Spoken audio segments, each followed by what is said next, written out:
Yes, inshallah, with the first question. Why is there a shortage of burial spaces in many parts of London, and how is it unique to you and your area? Bismillah. So thank you so much. So the issue is, I think, about land. So in London, as you know, there is a land crisis. It is a very constrained space. So for example, in our borough, we don't have the land physically to have or allocate for burial space or burial area. And neighbouring boroughs have similar issues. And the Muslim population over the past 30 or 40 years, you can see, is grown exponentially. And now we have in Newham, we have maybe one of the top 5 boroughs across the country for the population of Muslims, more than 150,000 Muslims. And they need provisions, whether that's masjid space, whether that's a madrasa space, and also burial provisions as well. So this is one of the things that maybe we haven't paid too much attention to, and it takes a long time for a piece of land to be found that's suitable for the appropriate planning permissions to be put in place, and for it to be prepared so it can be allocated for Muslim burial spaces. So an average, we can say about 10 years or 15 years, and it's just too long for anybody to pay attention to. Everybody's just too busy about dealing with the challenges of everyday life, and nobody's got that patience to see that through. Yeah, so I think it's something that we've sort of dropped the board on. Okay, and so I know you wanted to make a comment on this as well. Just first of all, thank you for having us here. Alhamdulillah. It's a pleasure to be here. This is a serious issue that's not been addressed for a long time. Only now we've started to address it in the last year. Obviously, we're using Garden of Peace at the moment, and speaking to the senior staff, Brother Muhammad Omar, he was saying to get a plot of land, to have it up and running, you're looking at in the region of 3 to 5 years.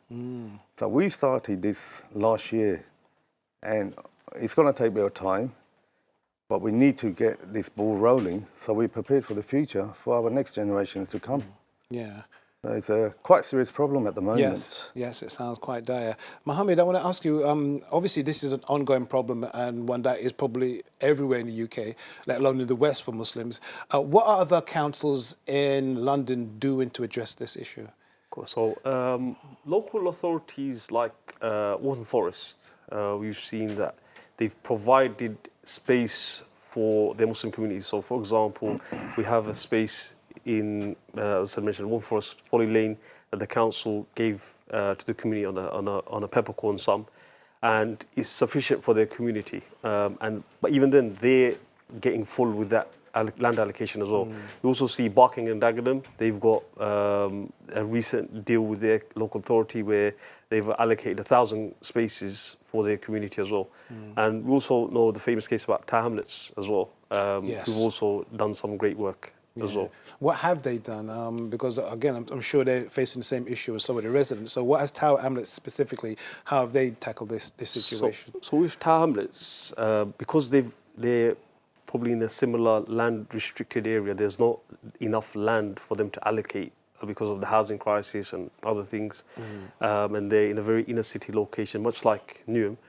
Tower Hamlets made a deal with a private cemetery on the outskirts of London, and they've bought thousands of spaces, and residents can pay a discounted amount and purchase a space in that area. So in essence, they've done their responsibility. They've provided resident space. And again, this took years and years, and the vision of their Mayor Lutfur Rahman, who was able to do that a number of years ago. SubhanAllah. Yeah, just to add on that, their Mayor Lutfur, he's bought some land, I think it's in Kent. Because of Tower Hamlets, you know, it's a very dense area, there's no land there at all. He managed to get something out in Kent, as where the Tower Hamlets burials are taking place. Just to add on to that, there's this place called Ely in Cambridge. They have a population of about 2,000 Muslims. They've managed to get their own separate burial ground from the council. So it just shows, if you unite and you do put some pressure on the council, you can achieve this. If the 2,000 people in Ely can do it, I'm sure we could do this. Yeah, such a big population of Muslims in your borough as well. On that sort of topic about people, pressuring councils, why is it important for the local brothers and sisters to pressure the council to make sure they get their spaces. Because another thing I wanted to touch on as well, the importance of having burial spaces for Muslims as well, according to Quran and Sunnah. So maybe you can roll those together for me, inshallah. Yeah, see, now, ideally we need a Muslim separate cemetery, just for Muslims only, because of our religious needs, everything.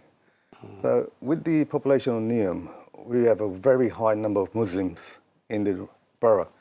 So as the taxpayers of this borough, it's our right to ask the council to provide us with the space. It's their job to provide it for us. We do need something. The council has a duty on its residents to provide this kind of services that we need. Unfortunately, before, not anybody sort of approached them regarding this matter, but now we've started getting the ball rolling. And inshallah, if we all unite on this, I don't see why we can't achieve this. So what sort of issues or complaints or problems has arisen because of lack of spaces? Are people generally complaining as they realise, oh, there's no space for us? We always took it for granted that there would be space, but there isn't. Have you kind of received complaints from the community talking about this issue? See what was happening. We had a cemetery, Garden of Peace. So everybody sort of just used them. But when the pandemic happened, they sort of ran out of space rapidly fast. And now we need to wake up all the public that we've got a serious issue on our hand. If we don't do something about this now, God forbid if another pandemic was to happen, what are we going to do with our loved ones? Are we going to put them in the mixed cemeteries? That's what I was going to say. What would be the alternative if the spaces weren't allocated for dedicated spaces for Muslims? What would happen then? If the community doesn't pressure the council and there is no space, what will happen? So there's some private cemeteries that operate, but again, these are unknown questions, like very difficult situations that we'd have to look at, maybe outside of London, maybe further afield, where there's more land available, and maybe other Muslim communities have established spaces. Yes. And again, like traveling to see your loved ones who've passed away, maybe an hour Way, or longer maybe away. out of London, perhaps. Yeah, out of London. Yes. It will take a lot out of the local community, and people will feel sort of discouraged to do that. And it's something that we should, as a Muslim community, we should have connections to our people that have passed away.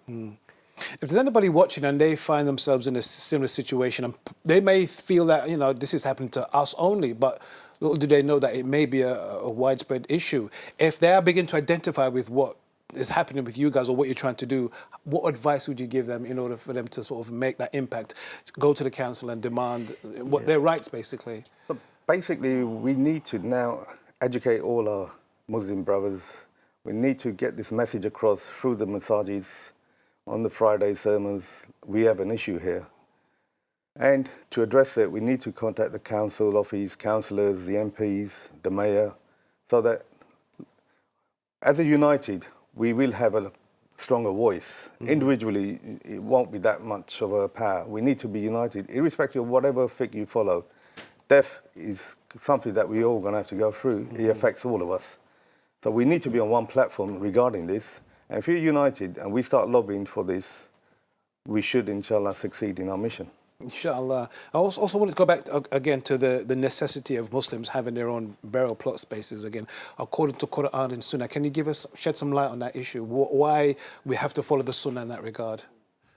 So obviously we believe we'll be raised up on the Day of Judgment, and if we're in a mixed space, if you are raised up in a mixed cemetery and the people who have disbelieved in Allah subhanahu wa ta'ala, you wouldn't want that. And people being maybe tormented and all these things. And the fiqh is very, very clear on this, that we should have a Muslim-only space. But just to go back on that point, like what can we do as a Muslim community? I think what Brother Ansir mentioned earlier, like we need to unite and get together. But also like we need to be responsible and take some responsibility about this. Like we see our ancestors that have been here for a long time, they've provided, they've organized masjid space for us, they've provided maybe halal meat industry, all these other things have been done, and maybe burial space was done as well at that time that was suitable, but it's something that needs to be paid attention to, otherwise we'll find ourselves in a big problem soon. Yeah, it sounds as if it's Yeah. kind of, because you said because of COVID, because of the unfortunate amount of deaths, it's kind of sped up the usage of the spaces that were So allocated. Gardens Isn't of that right? Peace, I think that they've said that they've only got about until the end of this year on their current site. Yes. So Gardens of Peace is probably the largest cemetery in East London, probably even London for Muslims, and it is filling up at a really fast rate, and people from outside of London even use it. And it was only designed originally for the people of Redbridge and the surrounding area. And it's not, So why are people from out of the borough using this? Have they bought the plot of land? Is that what's happening? no, because it's just a really well-run service, and if you visited there, you can see that they're very organised. They're running a good operation there, and you feel comfort when you go there. Like you go to a non-Muslim cemetery. Sometimes you feel scared, but you go to Gardens of Peace and you can feel some comfort knowing that your loved ones resting there. And again, it was designed to last for a whole generation. When the original site was there, and they bought an additional plot of land, just said, you know what, in case we finish that, we'll buy this additional plot of land. But now they're nearly finishing that second plot of land. And actually, it was full. Only recently they bought some additional land to last until the end of the year, and they have an additional piece of land further afield outside of London, actually, in Brentwood. And with the current projections, it's going to be full within the next 5 to 10 years. So we do really need to pay attention to this. Wow. So what are the next steps now? You've been going just over a year, is that correct? Yeah. What are the next steps now? What are you going to do next in order to sort of deal with this issue? Basically, we started last year in May. It just started with a few of the masjids, first of all, and we had help from Garden of Peace senior management. They advised us as well. After several meetings, we invited all the masajid in the Newham borough to come and discuss, and we informed them of the issues we've got. We had several another meeting. Then we started meeting with the council, the mayor. Now, that's ongoing at the moment. We've had several meetings with the mayor. So they've now sort of realised there is an issue, and there's a voice, and these Muslims need a cemetery. They are also addressing the issue now. So inshallah, it started, and we should see some positive results. Inshallah. Yeah, to get anything like this done, it will take us years. Yes. But we need people to be engaged on this and not forget, and also get involved and make it known to people in power. So in something called the London Plan, where the Mayor of London has a plan for London, it states that there must be burial provision in local authorities. And if there's land restrictions, neighbouring authorities should support another authority. So we do have that aspect that it is in the policies. So locally, we've seen that we've had a lot of support from the local authority. They're trying to find a solution, but it's not something that easy that we can just say, oh, we're just going to start a cemetery in this park or something like that. We don't have that land in Newham, actually. And what they're looking to do essentially is identify maybe another cemetery that they can work with, or some other piece of land that they can acquire so a new cemetery can start. But it takes time, as I mentioned, it takes time, but it just needs that continual engagement from residents, because it could be forgotten because there's lots of priorities with lots of things to get done. And obviously everybody has lots of their own personal issues, but if this issue is sort of forgotten about, we'll see that instead of taking 5 or 10 years, it might take even 15, 20 years to get this done. And it may get to the point where it's too late. Yeah, it's too late. And Exactly. then you're looking around for something, and because we didn't plant that seed earlier on, we haven't reaped the benefits from it. Yeah, just to add to the brother's point, it's like now we need to keep the pressure on the councils. Yes. Because if we don't, they're not going to do it for us. We need to put the pressure onto them so we get it done. So it's about making sure that the pressure's on the council. It's about organising. It's about making sure your voices are heard so that we exercise the rights that we're entitled to. Isn't that correct? Exactly. So Mohammed and Nasser, thank you so much for being here as well, and we wish you all the best, inshallah. And once you've made some progress, we'd love to have you back on the show. Inshallah. Thank you, brothers. Appreciate that. Right, my friends, we're going to go for a quick break, but we'll be back in a short while with Islam for Deaf. See you in a bit.